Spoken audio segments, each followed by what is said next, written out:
Marcus Webb had exactly $47 in his checking account, a 6-year-old daughter named Lily who believed her daddy could fix anything, and a 6 a.m. shift at the Hartwell Financial Building where he worked as a night security guard. He was tired in the way that only single fathers understand, not just physically, but somewhere deeper, in the place where dreams used to live before life got loud and complicated. That particular Thursday night felt like every other Thursday night. Marcus walked his rounds, checked the doors, nodded at the cleaning crew, and poured himself his third cup of bad coffee from the break room machine. Lily had a school recital in 2 weeks, and he'd already mentally traded his lunch money to buy her the white dress she'd pointed at through a store window last Sunday, her small finger pressed against the glass like she was touching something holy. He was on his 4th round when he found him.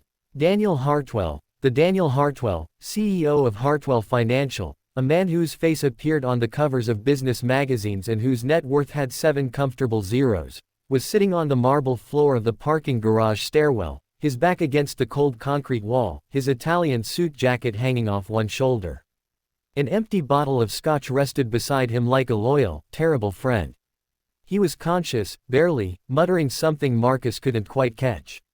Marcus stood there for a moment. He knew who this man was. Everyone in the building knew who Daniel Hartwell was. He also knew that the professional thing, the safe thing, was to call building management, maybe security dispatch, let someone with more authority handle the situation quietly and efficiently. Whatever happened in that stairwell would be erased by morning, buried beneath corporate discretion and the understanding that powerful men have powerful problems that get solved by other powerful people. Instead, Marcus crouched down.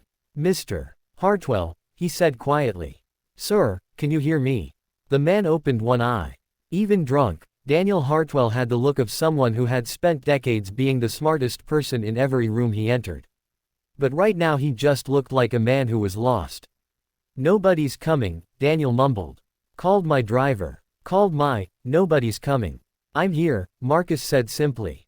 He helped the man to his feet with the practiced gentleness of someone who had lifted a sleeping child from a car backseat 100 times.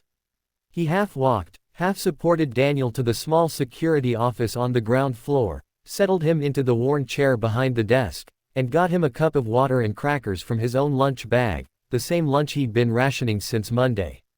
While Daniel slowly sobered into coherence, Marcus sat across from him and said very little, because sometimes presence is its own kind of language. Around 2 a.m., Daniel Hartwell began to talk. His wife had filed for divorce that morning. His oldest son, a boy he had apparently missed most of growing up because of board meetings and quarterly reports, had called to say he wouldn't be attending Christmas this year. Or ever again, probably. The company was thriving, Daniel said, with a laugh that had no joy anywhere inside it. The company was thriving and his entire life was a beautiful, empty building that nobody lived in anymore. Marcus listened. He didn't offer solutions or silver linings. He just listened the way he wished someone had listened to him the night his own wife had left, when Lily was only 8 months old and the silence in the apartment was so thick he could barely breathe through it. He knew what it meant to sit inside your own wreckage. He knew you didn't need someone to fix it. You needed someone to sit in it with you and not flinch. At some point Daniel looked at him, really looked at him, and asked, "Why are you being kind to me? You don't know me." Marcus thought about it honestly. "I know you're a person," he said. "That's enough." Daniel left at 3:30 a.m., steadier on his feet, quieter in his eyes. He shook Marcus's hand at the door, and Marcus thought that was the end of it. A strange night. A human moment. Something he might tell Lily about one day when she was old enough to understand that goodness doesn't require an audience. He went back to his rounds. He finished his shift. He drove home in his 10-year-old Honda, picked Lily up from his neighbor Mrs. Patterson who watched her on overnight shifts, and made her cinnamon toast before school. Normal. Ordinary. The beautiful, exhausting routine of his life. 3 days passed. On the 4th day, Marcus was called into the HR office and his heart did the thing it always did in those moments, dropped straight to the floor. Because when you have $47 and a daughter who needs that white dress, an HR meeting feels like standing at the edge of everything. He sat down across from the HR director, a woman named Carol who had never once made eye contact with him in 2 years, and she slid a folder across the desk. It was not a termination notice. It was a promotion, head of building operations, a position that came with a salary nearly 3 times what he was currently making, full benefits, and a schedule that meant he would never again miss one of Lily's school events.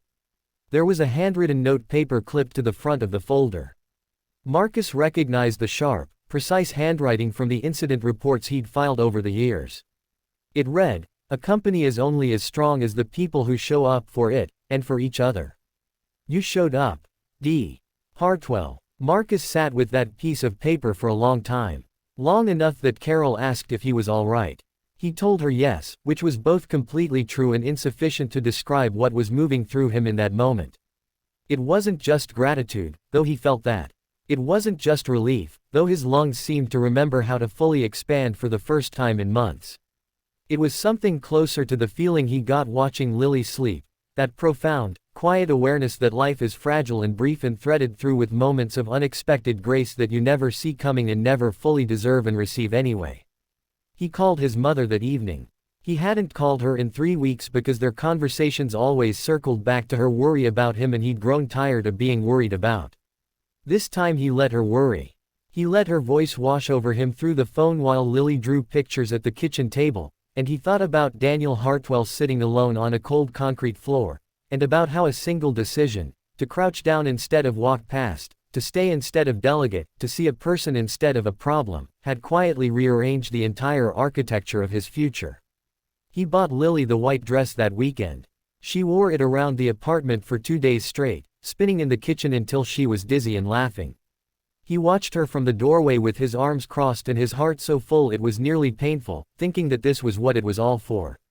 Every exhausted morning, every rationed lunch, every lonely 3 a.m. round through a quiet building, it was all for this spinning, laughing, white-dressed girl who believed her daddy could fix anything. He couldn't fix everything. He knew that. Life would still come with hard seasons and thin months and the specific grief of doing it alone. But something had shifted, not just in his bank account or his job title, but in the quiet center of him. Where he kept his faith in people, that soft, stubborn belief that human beings are capable of seeing each other. Really seeing each other, even when the world doesn't require them to. Marcus Webb had crouched down in a stairwell on a Thursday night because it was the right thing to do, expecting nothing. By morning, everything had changed. And the truest part of the story, the part worth keeping, is that he would have crouched down anyway.